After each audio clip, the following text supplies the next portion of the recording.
Salut à tous, on se retrouve pour l'épisode 3217 du Zap Image. On commence aujourd'hui en ce vendredi 21 février avec des anniversaires et on commence tout d'abord avec l'Algérien Riyad Mahrez. Il fête aujourd'hui ses 34 ans, l'ancien joueur de Manchester City, maintenant il joue du côté de Al Ahly dans le championnat saoudien, donc bon anniversaire à Mahrez. On peut voir tous les autres joueurs qui fêtent leur anniversaire. Il y a par exemple David Klaassen, milieu central de l'Ajax Amsterdam, il fête aujourd'hui ses 32 ans. Pourquoi je parle de ce jour-là? Parce qu'on va en parler là dans quelques minutes, parce qu'hier il a pris carte rouge lors d'un match d'Europa League avec son club de l'Ajax. Et à noter aussi, c'est l'anniversaire de l'Argentine, sélection qui a gagné la dernière Coupe du Monde. C'est 132 ans d'existence pour cette équipe de l'Argentine. On continue, on va parler d'un Argentin, Dybala, et on va faire le tour des résultats hier en Europa League, en Europa Conference League. C'était les barrages retour et tout d'abord, l'AS Roma contre Porto, c'était la plus belle affiche des barrages de l'Europa League. Donc au match aller, il y avait eu un partout. Au match retour, il y a une victoire 3-2 de l'AS Roma, donc du coup au score cumulé 4-3 pour l'AS Roma qui se qualifie pour les huitièmes de finale de l'Europa League. FC Porto, c'est fini, élimination. Donc Dybala, on parlait de l'Argentine, vu que c'était l'anniversaire, 132 ans, Dybala était très bon, auteur d'un doublé, Paulo Dybala. Donc on peut voir tous les buteurs voilà, de la rencontre. Donc les statistiques de la partie, bon après, j'ai pas vu le match, mais bon, d'après les stats, il n'y a rien à dire, rien que le XG les gars, 2,86 pour l'AS Roma, 0,59 pour le FC Porto, 19 tirs, 6 tirs cadrés. Donc voilà, l'AS Roma logiquement se qualifie pour la suite de la compétition. Donc ils connaissent déjà potentiellement leur adversaire, un tirage au sort 13h aujourd'hui pour l'Europa League et midi pour la Ligue des Champions. Donc ça sera soit le derby face à la Lazio, ça peut être un Lazio Rome contre l'AS Roma en match aller et match retour d'Europa League, ou soit un match contre Bilbao pour l'AS Roma. Ça sera du lourd de toute façon pour eux, pour leur huitième de finale. Et nous on va parler de Dybala parce que bien sûr il a été très bon, c'est lui qui a marqué le doublé lors de cette rencontre pour permettre tout simplement à l'AS Roma de se qualifier. N'oubliez pas que l'été dernier, on se souvient que Dybala a failli partir. Il était à deux doigts de partir et en gros, lors de son match d'adieu, tous les supporters lui avaient demandé de rester. Puis du coup, il avait changé d'avis, il était resté. Sinon, peut-être il n'aurait pas été là. Hier, peut-être l'AS Roma aurait été éliminé. Mais bon, il est toujours là. Hier, il a permis à son équipe de se qualifier pour les huitièmes de finale. Et concernant l'équipe portugaise de Porto, c'est fini. Donc, il s'incline sur le score cumulé de 4-3 face à l'AS Roma. Tiens, un autre match, l'Ajax contre Union Saint-Gilloise. Et c'est Union Saint-Gilloise qui s'est imposé 2-1. Mais c'est l'Ajax Amsterdam qui s'est qualifié. Donc, dans un match un peu fou. Tiens, David Klaassen, qu'on parlait tout à l'heure, c'était son anniv 32 ans, il a pris un rouge à la 25e, ce qui a pénalisé totalement bien sûr son équipe. Il perdait 2-0, ils ont marqué grâce à Taylor à la 93e minute de jeu.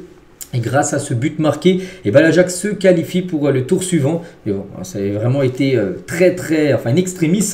Donc dommage pour les Belges qui vont s'imposer comme Amsterdam, mais ils n'ont pas réussi à se qualifier. Et pourtant, ils ont complètement dominé le match. Regardez, donc ça s'est joué après prolongation. Il y avait 2-0 au match aller. Il y avait eu 2-0 également pour l'Ajax. Donc parfait. L'Ajax s'est imposé 2-0 en Belgique. Là, Union Saint-Gilloise s'est imposé 2-0 à Amsterdam.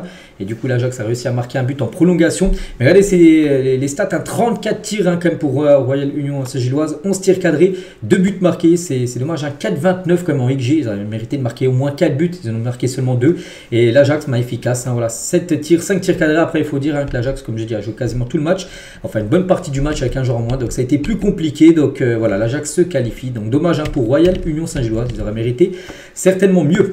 Il y avait un match aussi entre Anderlecht et l'équipe du Fenerbahçe, tiens, autre équipe belge qui est passée à la trappe hier, vu que le Fenerbahçe s'est imposé au score cumulé, 5-2.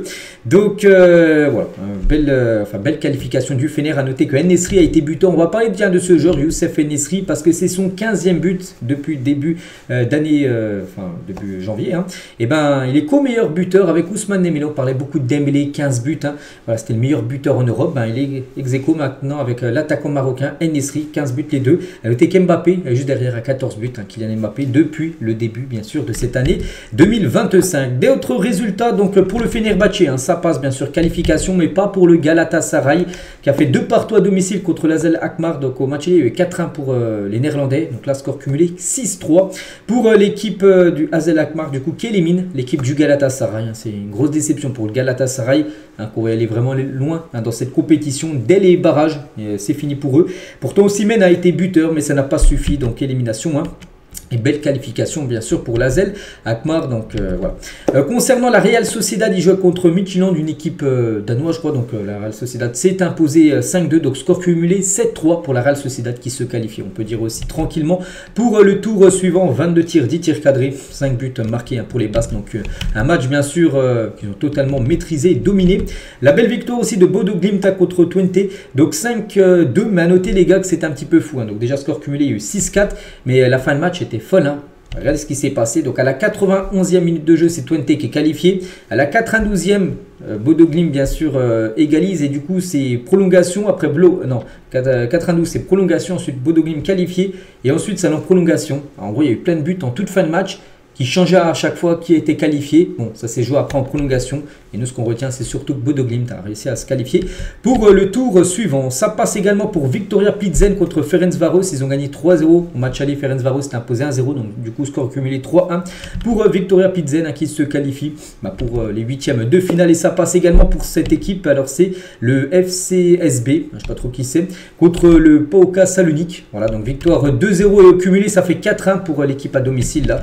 Et du coup, se qualifie également pour les huitièmes de finale. Donc du coup, tous les résultats des barrages de cette Europa League. Donc il faut surtout regarder au score cumulé, bien sûr. Donc là, par exemple, Ajax 1-2, on peut voir, mais il faut regarder le petit truc où c'est marqué AGG, donc score cumulé 3-2. Donc c'est bien l'Ajax qui se qualifie pour le tour suivant. Et du coup, on connaît les 16 équipes qualifiées pour les huitièmes de finale. Donc il y avait déjà les équipes qui avaient fini dans le top 8, comme Lyon, comme Manchester United, comme Tottenham, tout ça. Et du coup, elles affronteront bien sûr d'autres équipes.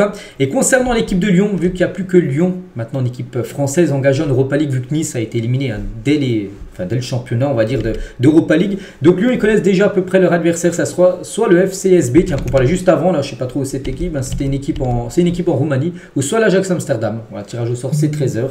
Donc bon, ce serait mieux que ce soit le FCSB que l'Ajax. Après, à noter que Lyon recevra lors du match retour. Donc voici les huitièmes de finale potentiels, dans le tirage au sort qui aura lieu là tout à l'heure. Donc comme j'ai dit, Lyon et Francfort sera soit à l'Ajax ou soit l'autre équipe. Donc Manchester United, ils peuvent affronter la Real Sociedad, ou Tottenham peut affronter la Real Sociedad. On peut voir, et AZ Alkmaar pareil, affrontera soit Manchester ou soit Tottenham. Donc vous avez compris le fonctionnement. Donc maintenant on attend bien sûr le tirage au sort tout à l'heure pour vraiment parler vraiment des affiches qui aura lieu. Et voici le tableau final bien sûr de cette Europa League. Donc concernant l'équipe de Lyon, donc je les cherche soit en bas à gauche, soit en bas à droite, tout dépend, ils tireront qui. Donc voilà. Après Lyon par exemple, s'ils arrivent à se qualifier, par exemple, peut affronter par exemple, on peut voir Manchester, ça peut être Manchester United, ça peut être Tottenham, ça peut être la Real Sociedad en quart de finale, s'ils arrivent à passer les huitièmes de finale, cette équipe de l'Olympique Lyonnais. Il y avait également des matchs de barrage d'Europa Conference League. Voilà, donc tous les résultats, bon, je ne vais pas tous les citer. Par exemple, il y a le Betis Séville qui est peut-être la plus belle équipe là, que des équipes qu'on jouait hier. C'était incliné 1-0 hier contre Ghent, mais ils ont gagné 3-0 match aller, donc 3-1 pour eux. Donc du coup, qualification pour les huitièmes, qualifié également pour le Panathinaikos, qualifié également pour prendre qui je sais pas, parce que pour Copenhague, tout en haut, qui s'est imposé 3-1 hier du côté de Nîmes.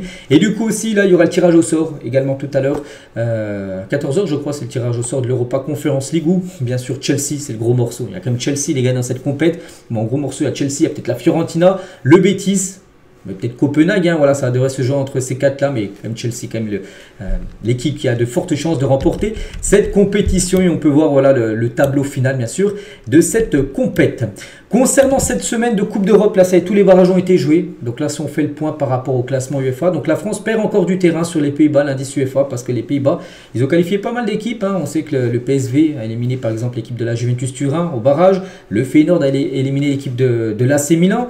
Il y a AZ Alkmaar qui a éliminé le Galatasaray hier. L'Ajax qui s'est qualifié. Tout ça, ça donne beaucoup de points aux Pays-Bas.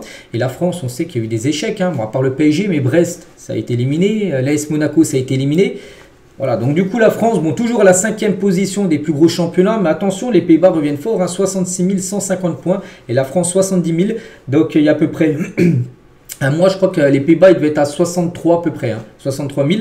Donc il y a 7 000 points d'écart. Maintenant, il n'y en a plus 4 000. Attention, parce que ça peut revenir très, très fort. Hein, et il faut absolument garder cette 5e place. Parce que si tu perds cette 5e place, au lieu qu'on a par exemple 4 équipes françaises, enfin 3 qualifiées directement et une par les barrages, donc on passera à 2. Hein, si on descend, les gars, ça serait 2 équipes directement qualifiées en Ligue des Champions, une 3e au barrage, comme c'était le cas avant.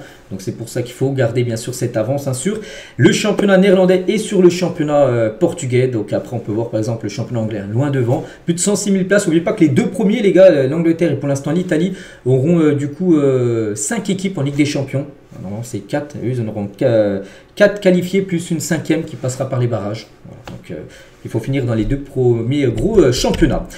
On continue, on va parler maintenant du programme aujourd'hui parce qu'aujourd'hui il y a du football, on est vendredi bien sûr. Et ce soir, Fribourg-Werder de Brême à 20h30 en Bundesliga. Du côté de la Première Ligue, Leicester-Brentford. Du côté de la Liga, le Celta Vigo contre Osasuna, tiens, qui va accrocher le Real Madrid, on se souvient samedi dernier. Du côté de la Ligue 1, donc il y a Rennes-Reims. Et par exemple, tiens, ce week-end, hein, niveau football en Ligue 1, donc là il y a Rennes-Reims. Demain il y a Lille-S Monaco, demain à 17h, à 19h il y aura l'AS Saint-Étienne contre Angers. Demain la Auxerre contre Marseille. Hein. À noter que le gros match, hein, ça sera dimanche hein, bien sûr, l'Olympique Lyonnais contre le Paris Saint-Germain, dimanche soir à 20h45. On peut voir de la Ligue 2 également, avec qui en belle équipe, il y a le Paris FC qui joue contre l'équipe de Troyes. Dunkerque, hein, qui est une équipe quand même très sous-côté hein, de la Ligue 2 qui reçoit l'équipe de Clermont. Bastia contre Red Star. Donc je vois pas par exemple Lorient, hein, si je les vois pas là, soit ils jouent demain samedi ou soit ils jouent lundi. L'équipe de Lorient qui est actuellement bien sûr les leaders voilà, de ce championnat. Il y a aussi un Lecce Udinese au programme hein, du côté de l'Italie et du côté du championnat saoudien, parce que maintenant vous savez hein, je parle pas mal du championnat saoudien vu qu'il y a quand même de grands noms qui jouent dans ce championnat. L'équipe Cristiano Ronaldo Al Nasser joue contre Al Ettifaq. L'équipe je crois entraînée par Steven Gerrard, hein, je ne me trompe pas. Donc c'est à 18h. Il y a aussi l'équipe de Al Qadsiya qui est promue mais 4e actuellement du championnat hein, derrière Al Ittihad, Al Hilal. Il y a qui Al Nasser 3e et Al Qadsiya joue Aubameyang ou Nacho, mais il joue aujourd'hui. Et aussi Al Ahly qui est une équipe de Riyad Mahrez contre Damak. On parlera aussi de ses résultats demain samedi. On revient nous sur la Ligue des Champions parce que là on a parlé de la Coupe d'Europe, mais plutôt l'Europa League et l'Europa Conference League. Mais on revient nous sur la LDC et sur l'équipe type de la semaine, les gars. Et c'est ces joueurs-là qui ont été les meilleurs joueurs avec 2 Parisiens dedans, mais pas que le PSG s'est imposé 7-0 contre Brest. Donc il y a Nuno Mendes et il y a Vitinha dedans. Donc Mbappé avec son triplé, il est bien sûr dedans. On peut voir Lang aussi qui a fait un gros match avec le PSV. On peut voir Cocu qui a fait un gros match hein, contre l'équipe de l'AS Monaco. Fede Valverde, défenseur droit, hein, il est présent dedans. Donc voilà les meilleurs joueurs hein, de cette semaine de Ligue des Champions et le meilleur joueur de la semaine. Elle chante entre 4 joueurs. Il y a Mbappé, il y avait Vitinha, il y avait Cocu et Noah Lang et c'est Mbappé. Bon, sans surprise, hein, il a marqué un triplé Mbappé. Donc il finit devant Cocu, devant Noah Lang et Vitinha finit à la 4e position. Voilà du joueur de la semaine de la Ligue des Champions. Et tiens, on va continuer un peu avec Kylian Mbappé. Vu que ça fait 2 jours hein, qu'il a marqué son triplé. Mais hier, la une du journal marqué au lendemain, bien sûr, de sa masterclass. Magnifique, hein, ils ont titré ça en français. Et voilà, c'est pour cela que Mbappé est venu à Madrid. Hein, c'est pas pour marquer. Bon, enfin, si, hein, de temps en temps, c'est un peu pour marquer des buts contre des équipes faibles hein, voilà, du championnat espagnol. Mais voilà, c'est surtout pour les grandes soirées de Ligue des Champions. Il est venu à Madrid. Et il a répondu présent bien sûr avec un triplé contre Manchester City, bien sûr, un gros cadeau. Hein. Et Mbappé lors de ce match, hein, il a pu sortir tout son répertoire de célébrations, hein, vu qu'il en a marqué 3. Il a fait quelques célébrations différentes bien sûr, hein, Kylian Mbappé. Pas chaque fois la même, hein, parce qu'on sait qu'il souvent il croise les bras, mais il a pu en faire des autres, vu qu'il a marqué quelques buts dans la rencontre. Hein. Et Ancelotti, donc lui l'encense, hein, Kylian Mbappé, il peut atteindre le niveau de Cristiano Ronaldo. Un peu parlé hier, j'ai dit, hein, s'il doit atteindre le niveau de Ronaldo, il va falloir être régulier pendant au moins 6, 7, 8 ans d'affilée pour Kylian Mbappé. Enfin, s'il reste autant de temps du côté du Real. Parce que Ronaldo, il mettait la barre à chaque fois très haute, bien sûr. Hein, chaque saison, mais c'est vrai que les débuts sont très prometteurs pour Kylian Mbappé du côté du Real. Et les magnifiques paroles de Mbappé envers la légende Zinedine Zidane qui était présent. Bernabeu, hein, Zidane était invité, il était en loge, hein, dans sa loge avec sa famille. Hein, et si mon match l'a fait sourire, parce qu'on a pu voir des vidéos de Zidane en train de sourire devant le triplé de Kylian Mbappé, il a dit « Je suis l'enfant le plus heureux du monde ». Voilà, parce que si Zidane apprécie son travail de mettre des buts, et ben il peut que être content tout simplement. Kylian Mbappé. Jude Bellingham tient sur Kylian. Hein. Donc Mbappé est très spécial, tout le monde le sait et il ne cesse bien sûr de le prouver. Hein.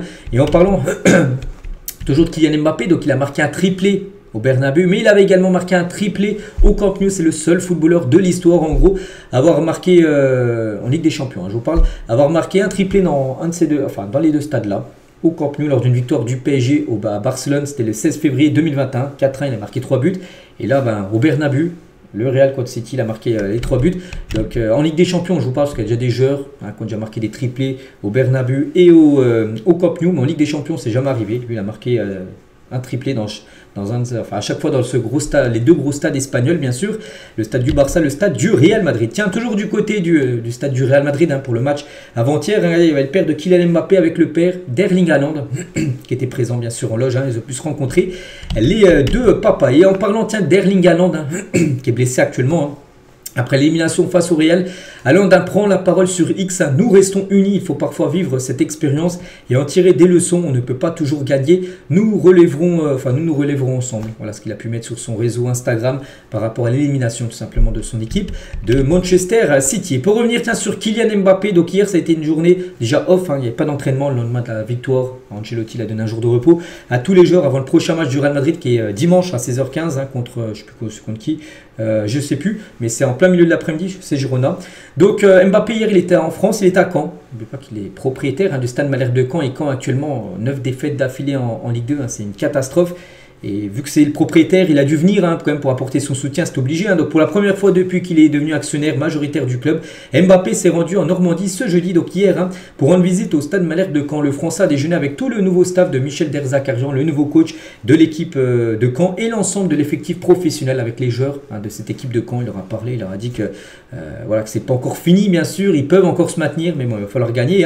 Cette visite n'était pas prévue et c'est décidé vraiment au dernier moment, donc à 2h du matin, il a prévu ça. Donc le match, il a joué le match là contre City, il est peut-être rentré chez lui à minuit, 1h du matin et à 2h il s'est dit tiens demain je vais aller à Caen. Voilà, donc ça s'est fait vraiment en dernière minute, il n'avait pas programmé ça depuis quelques jours voire quelques semaines Kylian, et on peut le voir, tiens Kylian du côté de Caen, donc le club a une place importante pour moi, c'est important pour moi d'apporter mon soutien. Il a parlé aux supporters aussi qui étaient présents, les supporters de Caen. Donc une victoire peut déclencher pas mal de choses, si je suis ici c'est que j'y crois. Bon, maintien bien sûr de cette équipe. Donc Mbappé a rassuré les supporters du Stade Malherbe de Caen, lanterne rouge, avec 11 points de retard quand même sur le premier non relégable. Il reste, je crois, 11 ou 12 journées. Donc il va falloir absolument gagner. Mais il pense aller jouer contre Pau ce week-end quand il va falloir gagner. Sinon tu continueras bien sûr à patauger, on va dire, dans le fin fond du classement de Ligue 2. Et tiens, une petite photo. Enfin, tout le monde voulait sa photo avec Kylian Mbappé. Donc le Français s'est rendu sur place. Là, on peut le voir avec le staff bien sûr du Stade Malherbe de Caen. Donc voilà, c'est bien qu'il a fait ça parce qu'il était beaucoup critiqué, il y a pas mal de banderoles à chaque fois dans le Stade Malherbe de Caen, mais en gros dire qu'il était inexistant, il était fantôme, c'est un fantôme. Mbappé, il est propriétaire mais on ne le voyait jamais, c'est pour ça qu'il avait l'obligation, enfin c'est pas l'obligation mais il est venu quand même, et ça bien sûr c'est bien passé du côté de Caen. On va parler d'un joueur qui remplace peut-être Kylian Mbappé du côté du PSG, c'est Kvaratskhelia. Il y a à la fin du match le 7-0, donc il a dit c'était incroyable d'être ici avec ses supporters, l'atmosphère était folle et vous aimez jouer ici, c'est une grande fierté de jouer dans une telle ambiance. Pourtant avant il jouait aussi dans une belle ambiance du côté de Naples, mais il dit aussi que l'ambiance du côté de Paris est vraiment magnifique. Donc c'était peut-être son meilleur match depuis qu'il est arrivé au PSG, Kvaratskhelia, lors du match contre Brest avant-hier.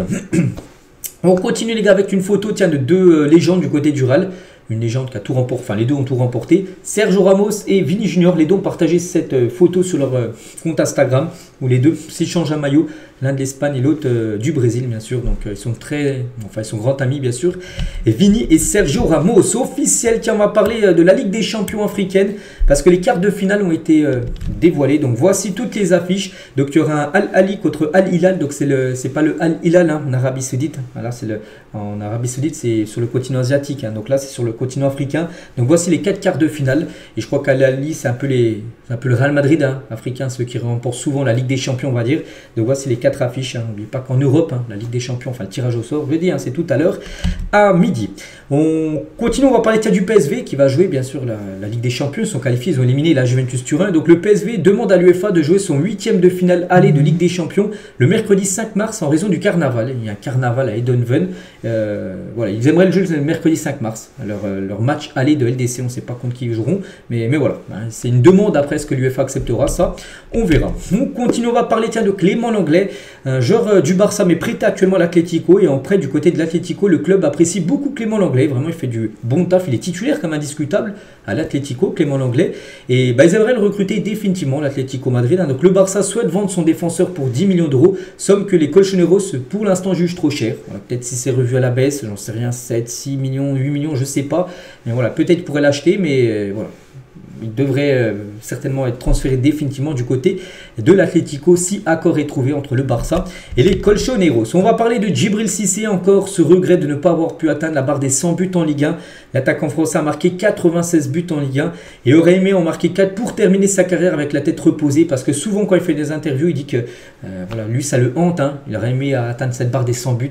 Voilà, en Ligue 1, bon, maintenant on pense que c'est fini, il ne va pas reprendre sa carrière pour jouer avec une équipe de Ligue 1 et marquer ses 4 buts restants, mais voilà, ça le hante, on peut dire.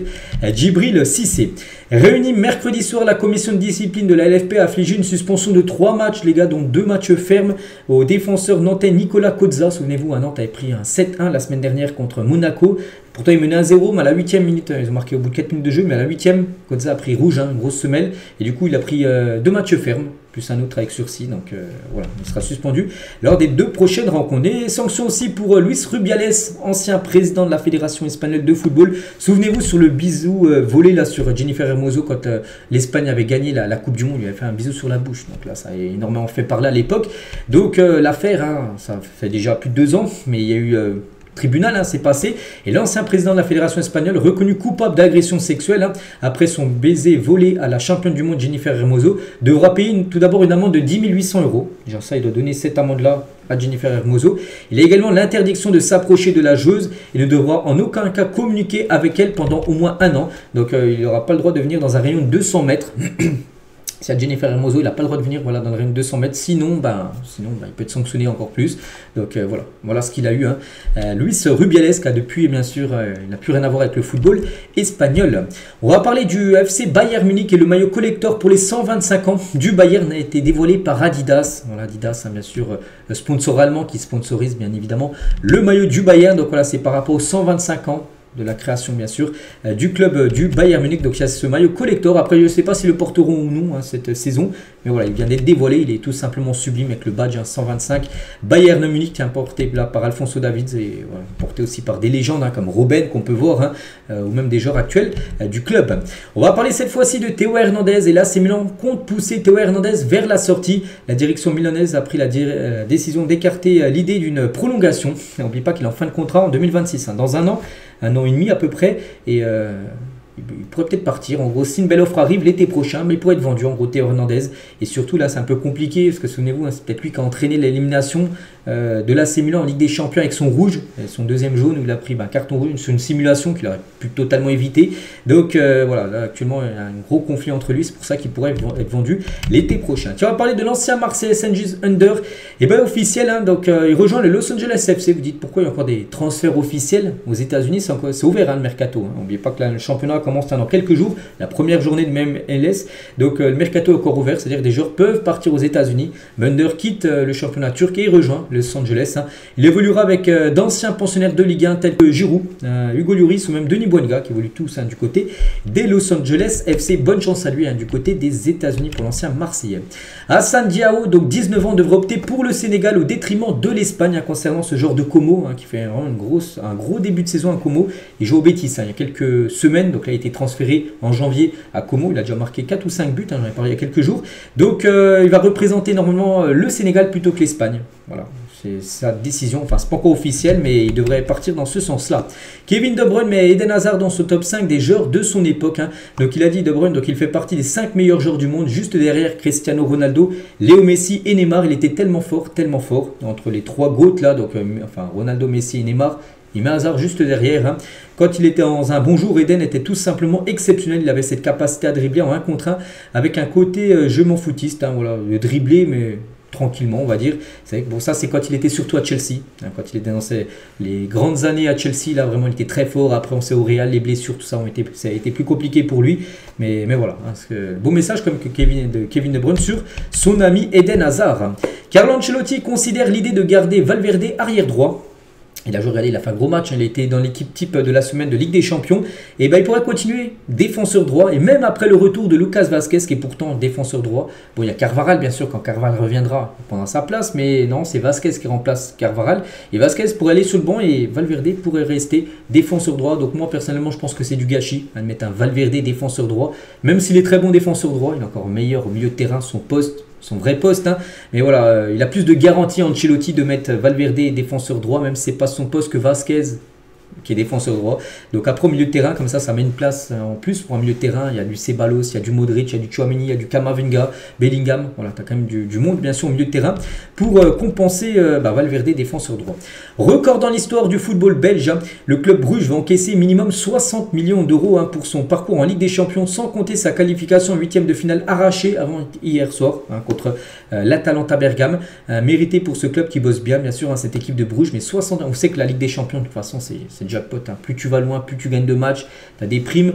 Et voilà, c'est déjà 60 millions d'euros rien que pour l'équipe de Bruges, hein. Voilà, dans les caisses, hein, bien sûr, ça va faire un bien fou.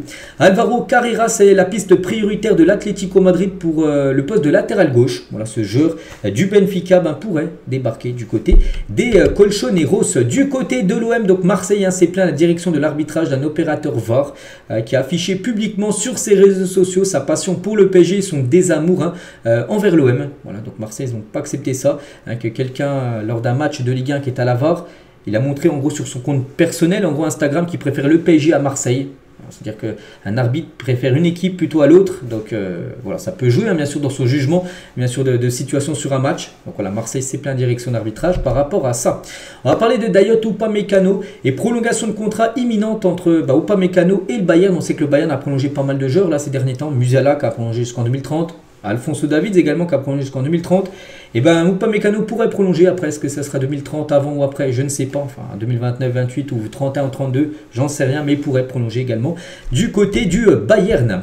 On va parler de Robin van Persie et accord pour l'arrivée de Robin van Persie sur le banc du Feyenoord Rotterdam qui s'est qualifié. On n'oublie pas, ils ont éliminé l'AC Milan et devrait devenir le nouveau coach du Feyenoord. Voilà, parce que je crois que le coach était parti avant le match un retour contre l'AC Milan. Et du coup, là, c'est un coach par intérim.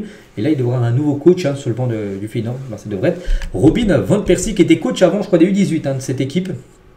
Ouais, il devrait coacher cette fois-ci l'équipe première. Si Rodrigo devait quitter le Real Madrid, quel club serait idéal pour lui? Voilà, bon, on parle pas d'un départ de Rodrigo dans l'immédiat, mais on ne sait jamais, bien sûr. Tout joueur peut partir, n'importe quel club. Il n'y a aucun joueur qui est sûr de rester jusqu'à la fin de sa carrière dans le club actuel. Et il y a des pistes, bien sûr. Bon, l'Inter, Arsenal, le PSG, City. City qui a toujours rêvé. Le PSG, Nasser, les gars, il a un rêve, ce serait de faire venir Rodrigo. J'ai souvent vu cette info. Il y a Chelsea, il y a le Bayern. En gros, tout le monde aimerait, bien sûr, d'un Rodrigo. Un joueur tellement, pour moi, sous-coté. Bien sûr, on parle beaucoup d'Mbappé, de Bellingham. Et Rodrigo, les gars, c'est tout aussi fort, bien sûr, que les trois que j'ai cités juste avant. Donc on verra après. On ne sait jamais, les gars. On ne sait pas ce que réserve, bien sûr, l'avenir. Aliou Cissé devrait devenir le nouveau sélectionneur de la Libye. Tiens, l'ancien coach du Sénégal, Aliou Cissé. Sénégal ou Cameroun, bon bref, je vais rien dire. Bon bref, il devrait devenir peut-être le nouveau sélectionneur de la Libye. Voilà, très prochainement. Enfin, c'est d'après les dernières infos. Palmeiras veut recruter Victor Roque dès maintenant. Non, c'est plutôt Rigobertson qui était. Je crois que Aliou Cissé, c'est plutôt le Sénégal. Je pense que c'est plutôt ça. Ça m'est revenu à l'esprit. Bon, bref, on revient nous sur Victor Roque. Palmeiras veut recruter Victor Roque dès maintenant. Donc le Barça est d'accord, mais le Betis doit aussi donner son accord. Le mercato Brésil est encore ouvert. Voilà, donc concernant Victor Roque, ce serait dommage pour lui. Il avait quitté le championnat brésilien pour venir en Europe et il pourrait déjà retourner dans le championnat brésilien parce qu'en gros, il n'aura peut-être pas réussi dans le championnat, dans un championnat européen. Au Barça, il est resté 6 mois, il est parti en prêt du côté du Betis. Donc voilà, peut-être pour lui, retour au Brésil. Tiens, on va parler d'un autre Blaugrana parce que Victor Roque est joueur du Barça, prêt au Betis et lui, il joue à Barcelone. Et c'est Lamine Yamal. Donc, à transfert au Real Madrid un jour, c'est impossible. Aucune chance, impossible. Voilà, regardez, ça fait même la une. Journal Mundo Deportivo, c'était hier en Espagne, où c'est marqué en titre. Yo al Madrid, donc c'est dire est-ce que c'est possible pour lui un jour de jouer au Real Madrid? Impossible. Voilà, pour lui c'est le Barça, bon peut-être à notre équipe il jouera dans sa carrière, mais le Real Madrid c'est totalement impossible pour Lamine Yamal. L'OM est en négociation avec Alessandro Antonello, donc l'Italien était président de l'Inter Milan entre 2017 et 2025. Voilà, cette personne pourrait débarquer à Marseille. Après je sais pas dans quel rôle, j'en sais rien. La présidente à qui? T'as Longoria, le propriétaire c'est Steve McCourt, Franck McCourt et le président c'est Longoria. Je pense pas que c'est pour remplacer Longoria, mais peut-être dans un autre rôle du côté de Marseille. Donc il a été invité quand même au Vélodrome le week-end dernier lors de la victoire contre Saint-Etienne. Voilà, pour vous dire que ça peut être proche, bien sûr, l'arrivée de cet Alessandro Antonello du côté de Marseille. Manchester United, Chelsea, le PSG sont prêts à payer la clause de Victor Osimhen. Elle s'élève à environ 75 millions d'euros l'été prochain. N'oubliez pas qu'il joue à Galatasaray. Il a été buteur en plus hier en Europa League. mais il appartient à Naples. Il devrait revenir à Naples hein, l'été prochain. Et Naples devrait, dans la foulée, le vendre. Hein. On peut avoir les 3 équipes intéressées par Osimhen. Nouveau record débloqué pour Mohamed Salah. Donc Salah est devenu le joueur le plus décisif de l'histoire à l'extérieur sur une seule saison de Première Ligue. N'oubliez pas que sur le match contre Aston Villa avant-hier, il y a eu 2 partout. C'est un match de Première Ligue. Hein. Pourquoi il était joué au fait ce match-là? J'ai vu c'est la raison. Parce qu'en gros, c'est le week-end où sera jouée la finale de la Coupe de la Ligue anglaise entre Liverpool et Newcastle. C'est pour ça que le match de Liverpool-Newcastle doit être joué à une date ultérieure. C'est pour ça qu'en gros, le match de Liverpool a été joué là. Donc le match aussi Newcastle sera joué aussi une date ultérieure. Parce qu'il y aura la finale, bien sûr, de cette EFL Cup. Bon, bref, il y a eu 2-2 contre Aston Villa. Buteur et passeur D. 15 buts et 10 passes D comme à l'extérieur en Première Ligue hein, pour Salah. C'est du jamais vu hein, dans l'histoire du championnat de Première Ligue. Pablo Maffeo en rage contre Jude Bellingham. Donc Maffeo, c'est un joueur de Mallorca. Hein. Chaque fois qu'il joue contre le Real, hein, à chaque fois, il se passe des dingueries. Bon, bref, je jure que je préfère Vini. Au moins lui, tu sais que ce qu'il fait, il est chaud, mais il est réglo. Hein. Bellingham, il attaque par derrière. Si tu ne m'aimes pas de problème, mais viens en face de moi. Si tu fais le petit garçon sage et qu'après tu insultes par derrière ou que tu t'embrouilles avec les autres, tu es un faux cul. Hein. Qui je préfère des deux? Vini Junior. Hein, parce que lui, à chaque fois, Maffeo, hein, je sais qu'à chaque fois, il s'embrouille avec Vini, les gars. Et il préfère même Vini à Bellingham. Il dit que Bellingham, lui, c'est pire. Hein, parce que lui, s'attaque par derrière, pas face à face. Donc, voilà, une petite info de Pablo Maffeo. On finit aujourd'hui, les gars, avec une info tiens, pour finir cet épisode. Donc, le FC Lorient et l'Athletic Bilbao. On se dit, qu'est-ce qui se passe avec ces deux clubs? Et bien, le drapeau breton sur le brassard de capitaine de Bilbao et le drapeau basque sur le brassard de capitaine de Lorient. Donc, les capitaines des deux clubs porteront un brassard identique lors des matchs de ce week-end. Objectif, célébrer leur culture basque et bretonne. Donc, on peut voir là le brassard de capitaine côté Lorient et côté Bilbao, ça sera les mêmes brassards, voilà, portés par, je ne sais même plus comment il s'appelle, donc là c'est Inaki William, mais le joueur de Lorient, je ne sais plus trop comment il s'appelle. Bon bref, ils auront le même brassard, voilà, pour célébrer les cultures basques et bretonnes, voilà, ce week-end pour le match de Lorient et match de Bilbao en Espagne. Donc voilà les gars ce qu'il y a à dire aujourd'hui, j'espère que ça vous a plu, on se retrouve nous demain, bien sûr, demain samedi. Et on parlera de la Ligue des Champions, tout ça de l'Europa League avec tous les tirages au sort. Il y aura pas mal de choses à dire, on fera le point demain. Et je vous souhaite une très bonne journée et à demain.